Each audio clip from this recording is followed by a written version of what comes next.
નમસ્તે વિદ્યાર્થી મિત્રો, વિરાણી શાળા પરિવાર વતી રસાયણ વિજ્ઞાનના ઓનલાઈન ક્લાસમાં હું આપ સૌનું સ્વાગત કરું છું।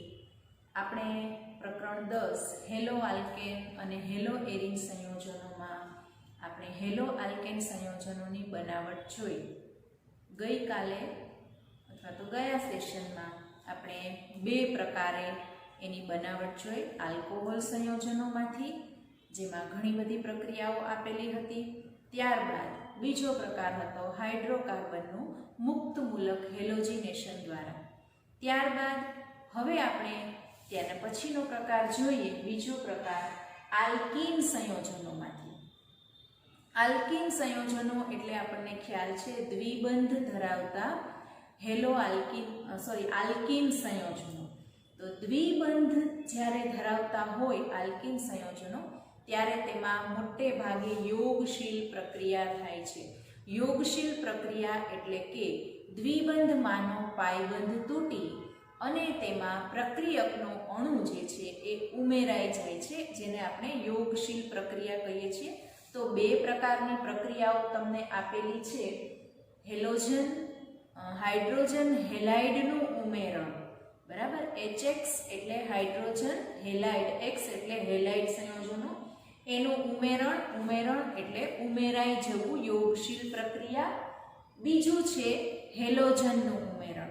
તો આપણે હાઇડ્રોજન હેલાઇડનું ઉમેરણ જોઈએ, જે આપણે ધોરણ 11માં ભણી જ ચૂક્યા છીએ, માર્કોનિકોવનો રૂલ, બરાબર। માર્કોનિકોવનો નિયમ આપણે સમજી ચૂક્યા છીએ। તો કેવી રીતે પ્રક્રિયા થાય છે આપણે જોઈએ। તો આલ્કીન સંયોજનો એટલે કે સપોઝ કે આપણે ઇથીન લઈએ, બરાબર, CH2 double bond CH2 plus HX, HX એટલે કોઈ પણ તમે લઈ શકો છો, હાઇડ્રોજન ક્લોરાઇડ લઈ શકો છો, hydrogen bromide, hydrogen iodide. Hydrogen fluoride જે છે એ આવતું નથી, કેમ કે એની વિદ્યુત ઋણતા ખૂબ ઊંચી છે, એટલે ફ્લોરિનની વિદ્યુત ઋણતા પરિણામે એ આ પ્રક્રિયા આપતું નથી। એટલે HX એટલે હાઇડ્રોજન ક્લોરાઇડ, બ્રોમાઇડ અથવા આયોડાઇડ કોઈ પણ લઈ શકો છો। તો આ રીતે અહીંયા ઇથીનમાંનો જે પાયબંધ છે એ તૂટી અને એક જગ્યાએ હાઇડ્રોજન ઉમેરાશે, એક જગ્યાએ હેલોજન ઉમેરાશે, બરાબર। આ કોના માટે છે?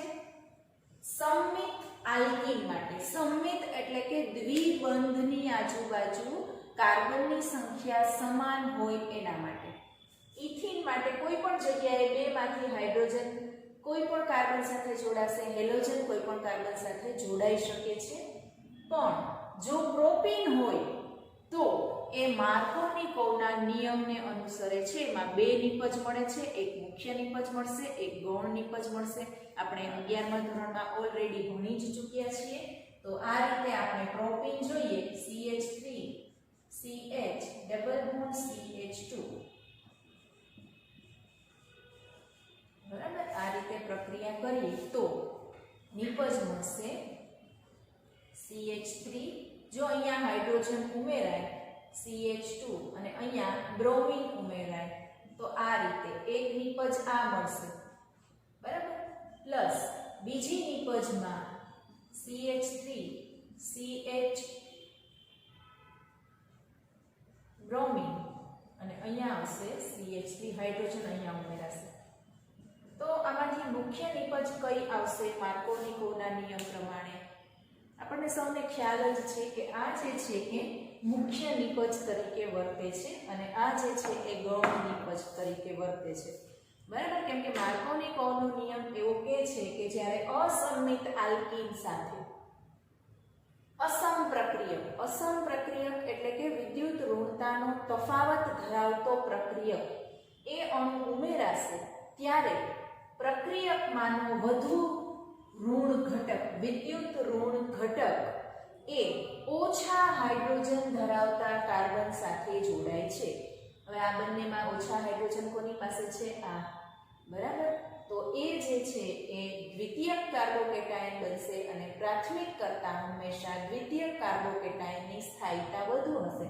પરિણામે એ બ્રોમિન અહીંયા જોડાઈ જશે અને આ રીતે આ મુખ્ય નિપજ આપશે 2 બ્રોમોપ્રોપેન। આ ગૌણ નિપજ કહેવાશે, બરાબર। તો આવું અસંમિત આલ્કીન એટલે પ્રોપીન હોઈ શકે છે, પેન્ટીન હોઈ શકે છે, પેન્ટીન 1 હોઈ શકે છે, બરાબર. એ રીતે જે અસંમિત એટલે કે દ્વિબંધની આજુબાજુ કાર્બનની સંખ્યા સમાન હશે નહીં, તેને આપણે શું કહીશું? અસંમિત પ્રક્રિયક. તો આ જે છે એ માર્કોનિકોવના નિયમ પ્રમાણે પ્રોપીનમાં આ મુખ્ય નિપજ મળે છે, આ ગૌણ નિપજ મળશે. સંમિત આલ્કીન હશે તો એક જ પ્રકારની નિપજ મળશે, બરાબર.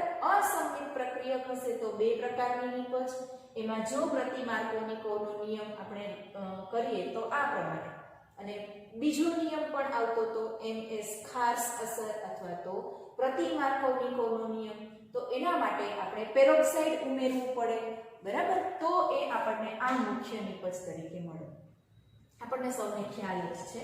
ત્યારબાદ હવે આપણે બીજો પ્રકાર જોઈએ, હેલોજનનું ઉમેરણ, બરાબર. તો અહીંયા આપણને એક બ્રોમિન માટેની જ પ્રક્રિયા આપેલી છે, અને બ્રોમિન જે છે એનું કાર્બન ટેટ્રાક્લોરાઇડમાં બનાવેલું દ્રાવણ એ જો આલ્કીનમાં ઉમેરીએ તો એમાં યોગશીલ પ્રક્રિયા થઈ અને આપણને વિસિનલ ડાયબ્રોમાઇડ આલ્કેન સંયોજન મળે છે. કેવી રીતે મળે છે આપણે જોઈએ.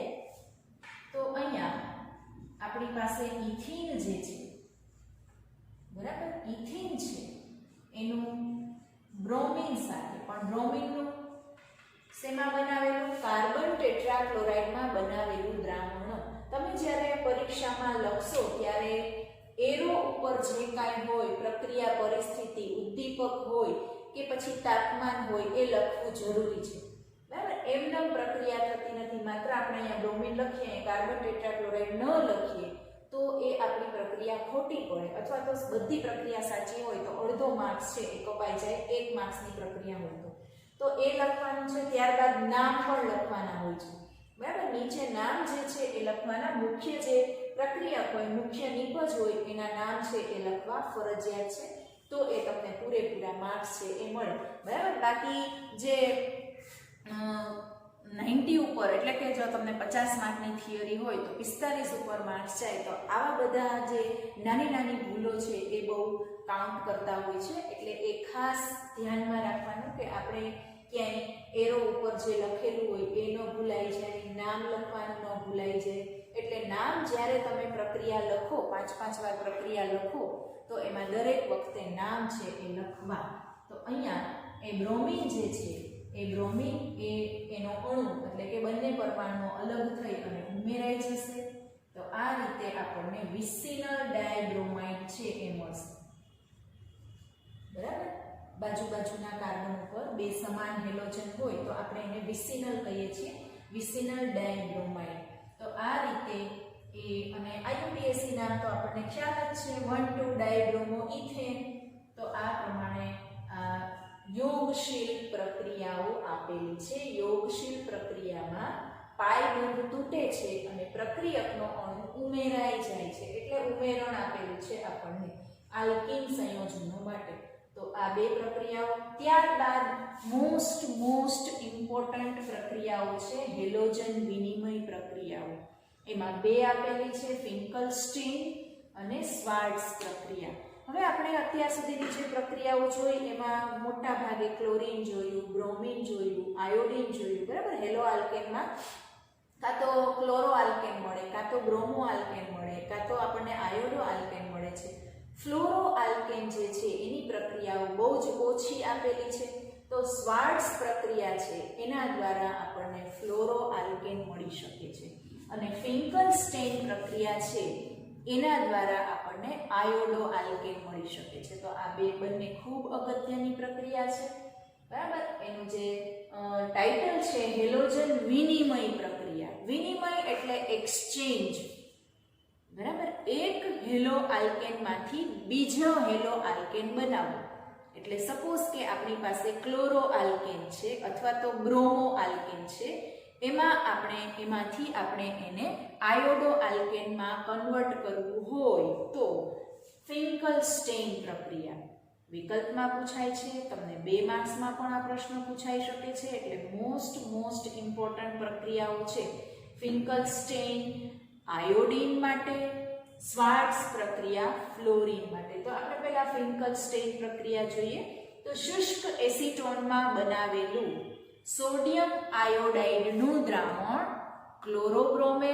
ક્લોરોઆલ્કેન અથવા તો બ્રોમોઆલ્કેનમાં ઉમેરવાથી ક્લોરીન અથવા તો બ્રોમિનનું આયોડિન વડે શું થાય છે? વિસ્થાપન થાય છે અને આપણને એ આયોડો આલ્કેન છે એ મળે છે. બરાબર, પ્રક્રિયા જોઈએ પછી તમને ખ્યાલ આવશે કે આ રીતે અહીંયા આપણી પાસે RCl છે. બરાબર, અને આપણે ઉમેરવાનું છે સોડિયમ આયોડાઇડ. સોડિયમ આયોડાઇડ પણ શેમાં બનાવેલું? શુષ્ક એસિટોનમાં. એ ખાસ યાદ રાખવાનું છે, શુષ્ક એસિટોનમાં બનાવેલું સોડિયમ આયોડાઇડનું દ્રાવણ ક્લોરોઆલ્કેન અથવા તો બ્રોમોઆલ્કેનમાં ઉમેરવાથી આપણને આયોડો આલ્કેન છે એ મળશે.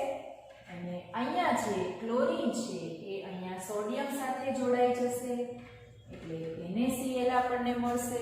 બરાબર, જે શુષ્ક એસિટોનમાં અવક્ષેપ સ્વરૂપે મળે છે અને એ અવક્ષેપણ આપણે દૂર કરીએ એટલે પુરોગામી પ્રક્રિયા આપણને ઝડપથી મળે છે. લવ-શેટેલિયરના સિદ્ધાંત પ્રમાણે 11મા ધોરણમાં આપણે લવ-શેટેલિયરનો સિદ્ધાંત છે એ આવી ગયો. તો આ રીતે. બરાબર, તો આ ફિંકલસ્ટેઇન આયોડાઇડ ધરાવતો આલ્કેન મેળવવા માટે અથવા તો આયોડો આલ્કેન મેળવવા માટે એક ઉદાહરણ આપણે લખીએ. બીજું લઈએ, બ્રોમો વાળું લઈએ. સોડિયમ આયોડાઇડ, શુષ્ક એસિટોન. આવી બાબતો ખાસ યાદ રાખવાની છે અને આ પ્રક્રિયા ખૂબ જ અગત્યની છે. બરાબર, એક્સચેન્જ થાય છે. જો અહીંયા આપણે બ્રોમો લીધેલું હશે તો સોડિયમ બ્રોમાઇડ મળશે, ક્લોરો લીધેલું હશે તો સોડિયમ ક્લોરાઇડ મળશે અને આયોડિન જે છે એ આ રીતે આવી જશે. બરાબર, આ પ્રમાણે વિસ્થાપન, વિનિમય થાય છે, એક્સચેન્જ થાય છે એટલે એ વિનિમય પ્રક્રિયા. હવે આપણે જોઈએ શ્વાર્ટ્ઝ પ્રક્રિયા. તો શ્વાર્ટ્ઝ પ્રક્રિયામાં ધાત્વિક ફ્લોરાઇડ લેવામાં આવે છે. ધાત્વિક ફ્લોરાઇડ કયા કયા? તો AgF, Hg2F2, COF2, SbF3, કોઈ પણ આમાંથી તમે લઈ શકો છો. ધાત્વિક ફ્લોરાઇડ સંયોજનો એ પણ શુષ્ક એસિટોનમાં આપણે કોઈ પણ ક્લોરો આલ્કેન કે બ્રોમો આલ્કેન જે છે એની સાથે માત્ર બ્રોમો આલ્કેન જ છે. બરાબર, બે છે આલ્કાઇલ હેલો આલ્કેન અથવા તો હેલો બ્રોમો આની જેમ જ. તો એની સાથે આપણે ફ્લોરિનનું વિસ્થાપન કરવું હોય તો આપણે આ પ્રક્રિયા જે છે એ ઉપયોગમાં લઈ શકીએ છીએ. દાખલા તરીકે CH3 CH2 Br plus AgF ની પ્રક્રિયા તમને આપેલી છે. આપણે આ પ્રક્રિયા જોઈએ Hg2F2. બરાબર, હવે અહીંયા F2 2 છે તો અહીંયા પણ આપણે 2 લગાડીએ. એ ખાસ યાદ રાખવાનું છે.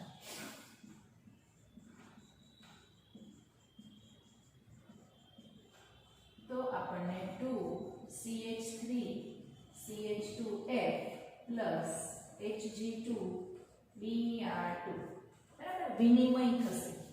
બ્રોમિન છે અહીંયા જોડાઈ જશે, ફ્લોરિન અહીંયા જોડાઈ જશે. તો આ રીતે ફ્લોરિન માટે શ્વાર્ટ્ઝ પ્રક્રિયા, ફિંકલસ્ટેઇન જે છે આયોડાઇડ માટે ફિંકલસ્ટેઇન પ્રક્રિયા. તો આ ખૂબ અગત્યની પ્રક્રિયાઓ છે. તો અહીંયા હેલો આલ્કેન સંયોજનોની બનાવટ અહીંયા પૂરી થાય છે. ત્યારબાદ હેલો એરિન સંયોજનોની બનાવટ. તો એ પ્રક્રિયા જે છે આ વખતે તમારે પરીક્ષામાં પૂછાવાની નથી, છતાં પણ આપણે એક નજર ઉમેરીએ તો એક નજર જોઈએ આપણે તો એમાં તમને હેલો એરિન સંયોજનોની બનાવટમાં જે છે એક પ્રકારની પ્રક્રિયા છે એ આપણે 11મા ધોરણમાં આવી ગઈ છે કે બેન્ઝીન જે છે એના વ્યુત્પન્નો એમાંથી આપણે હેલોજનનું જે છે એ કરવું હોય તો એ વિસ્થાપન પ્રક્રિયા આવે છે અને એમાં આપણને એના વ્યુત્પન્નો એટલે કે ક્લોરીન જો છે ક્લોરીન સાથે પ્રક્રિયા કરીએ તો ક્લોરોબેન્ઝીન, બ્રોમિન સાથે કરીએ તો બ્રોમોબેન્ઝીન. બરાબર, પણ એમાં ઉદ્દીપક ખાસ જરૂરી છે. લુઈસ એસિડ જે છે એ Fe અથવા તો ફેરિક ક્લોરાઇડ એની હાજરીમાં એ પ્રમાણેની પ્રક્રિયા જે છે એ થાય છે. એ તમને આપેલી જ છે. જુઓ, આયર્ન અથવા આયર્ન ક્લોરાઇડ હેલો અહીંયા શું આવશે? એરીન સંયોજનોની બનાવટ. સપોઝ કે આપણી પાસે ટોલ્યુઇન છે, બેન્ઝીનનો વ્યુત્પન્ન એટલે એમાંથી જ બનાવેલો, બેન્ઝીનમાંથી બનાવેલો, એની ક્લોરીન સાથે પ્રક્રિયા કરીએ, Fe અથવા તો FeCl3 ઉદ્દીપક છે, એની સાથે આપણે પ્રક્રિયા કરીએ તો આપણને આ પ્રમાણે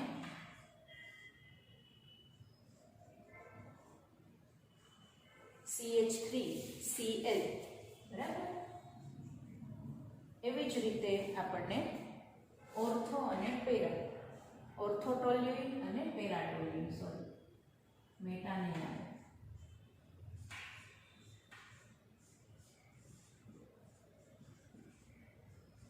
બે સમઘટકોનું મિશ્રણ મળે છે, ઓર્થોક્લોરોટોલ્યુઇન અને પેરાક્લોરોટોલ્યુઇન. તો આ પ્રકારની આપણે અહીંયા ક્લોરીન લઈ શકીએ છીએ, બ્રોમિન લઈ શકીએ, આયોડીન લઈ શકીએ. આયોડીન જે છે એના માટે આપણે ઓક્સિડેશન કરતા ઉમેરવા પડે, કેમ કે અહીંયા સાઇડ નિપજ તરીકે તમને HCl મળશે, કેમ કે વિસ્થાપન પ્રક્રિયા છે. અહીંયાથી એક હાઇડ્રોજન દૂર થશે અથવા તો અહીંયાથી એક હાઇડ્રોજન દૂર થશે. અહીંયા બે ક્લોરીન છે, એક ક્લોરીન અહીંયા, અને આ સમઘટકોનું મિશ્રણ મળે છે. તો આ રીતે એ સમઘટકોનું મિશ્રણ પ્લસ સાઇડ નિપજ તરીકે HCl. તો જો આપણે આયોડીન લઈશું તો એમાં HI મળે છે, અને એ જે છે HI એના માટે એ મેળવવા માટે અથવા તો એ જે ઉત્પન્ન થાય છે એના માટે HNO3 અથવા તો HiO3 એવા ઓક્સિડેશન કરતાની જરૂર પડે છે. એટલે મોટા ભાગે ક્લોરીન અને બ્રોમિન માટે વપરાય છે. ફ્લોરિન છે એની વિદ્યુત ઋણતા ખૂબ ઊંચી છે, એટલે એ આ પ્રક્રિયા દ્વારા આપણને હેલોએરીન ફ્લોરોબેન્ઝીનના જે વ્યુત્પન્નો છે એ મળી શકતા નથી. બીજી રીત તમને આપેલી છે એમાઇન સંયોજનોમાંથી સેન્ડમેયર પ્રક્રિયા દ્વારા.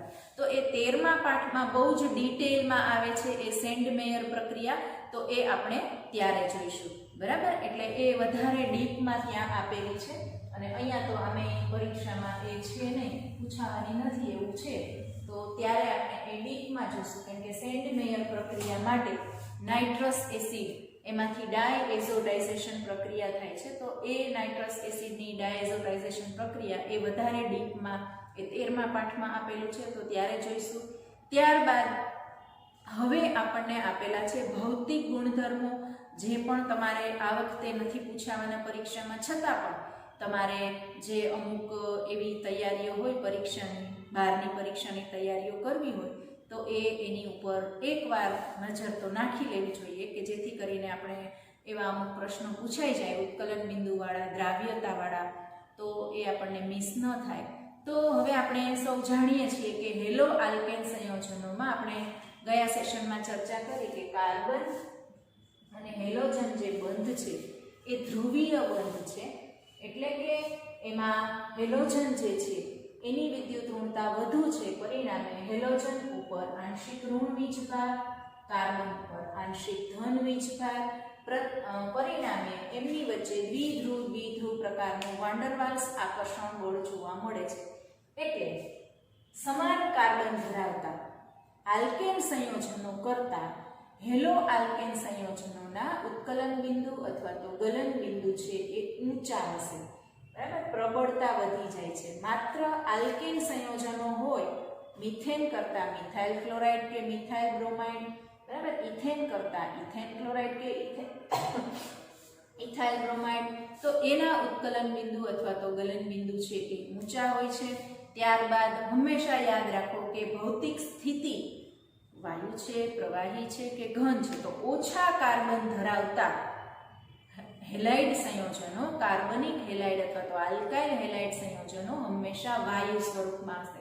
તમને એક ગ્રાફ સ્વરૂપે પણ આપેલું છે, બરાબર. જેમ જેમ કાર્બનની સંખ્યા વધતી જાય છે, અણુભાર વધતો જાય છે, એમ એમ એની ભૌતિક સ્થિતિમાંથી પ્રવાહી અને વધારે ઉચ્ચ કાર્બનવાળા જે આલ્કાઇલ હેલાઇડ સંયોજનો છે એ ઘન સ્વરૂપમાં જોવા મળશે. તો આ એના ભૌતિક ગુણધર્મો, ઉત્કલન બિંદુ, ગલન બિંદુ ખાસ જોવાના છે. ત્યારબાદ જે છે એ સમઘટકો એટલે કે આપણે 3 પ્રકારના આલ્કીલ હેલાઇડ જોયા હતા, પ્રાથમિક, દ્વિતીય અને તૃતીય, બરાબર. સપોઝ કે અહીંયા આપણે લખીએ CH3 CH2 CH2 Cl CH3 CH Cl CH3 બરાબર.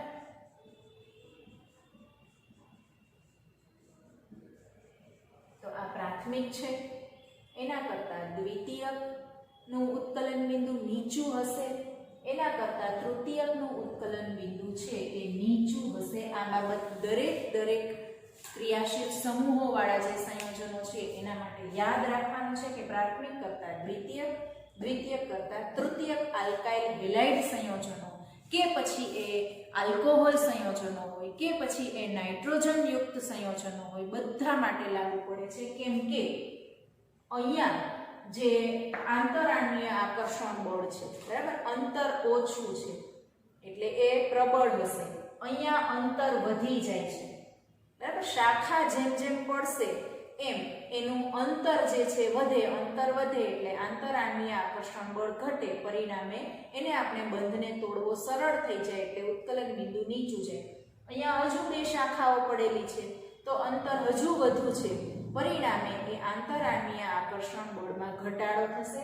એટલે હંમેશા યાદ રાખો કે પ્રાથમિક કરતા દ્વિતીયકનું ઉત્કલન બિંદુ, દ્વિતીયક કરતા તૃતીયકનું ઉત્કલન બિંદુ હંમેશા વધુ હશે. ક્લિયર?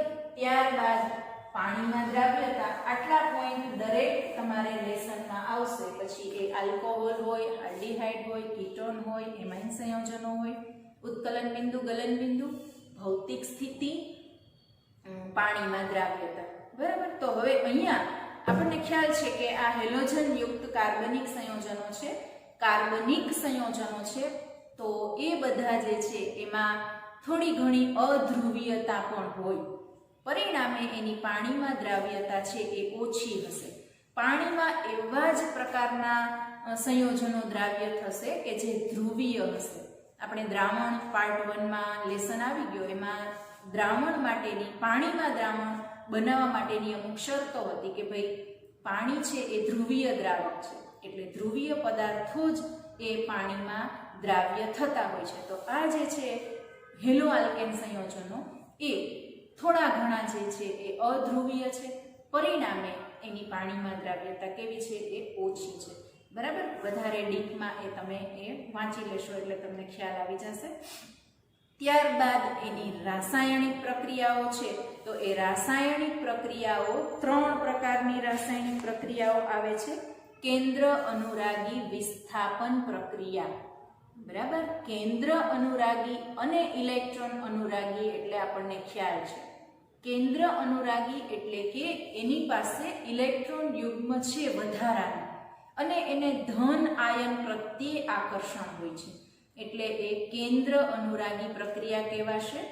ઇલેક્ટ્રોન અનુરાગી એટલે કે એની પાસે ઇલેક્ટ્રોન યુગ્મ નથી, પોતે ધન આયન છે.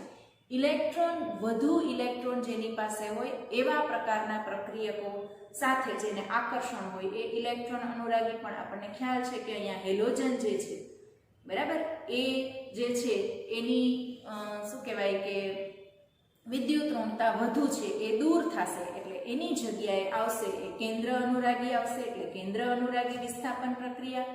બીજી પ્રક્રિયા આવશે ધાતુ વિસ્થાપન પ્રક્રિયા, બરાબર, ધાતુઓ સાથેની પ્રક્રિયા. અને ત્રીજો પ્રકાર છે વિલોપન પ્રક્રિયા. તો આ 3 પ્રકારની રાસાયણિક પ્રક્રિયાઓનો આપણે અભ્યાસ કરવાનો છે. એમાં કેન્દ્ર અનુરાગી વિસ્થાપન પ્રક્રિયાઓ મોસ્ટ ઇમ્પોર્ટન્ટ છે, જેના 2 પ્રકાર તમને આપેલા છે, SN1 અને SN2 પ્રક્રિયાઓ, જે આપણે હવે પછીના સેશનમાં જોઈશું. તો આજે જે આપણે કરાવેલું છે એ તમે હોમવર્કમાં એ પ્રક્રિયાઓ 5 વાર જે છે એ લખી નાખજો. સાથે સાથે સ્વાધ્યાયના પ્રશ્નો, લખાણ સંબંધી પ્રશ્નો એ પણ લખતા જાજો. Thank you.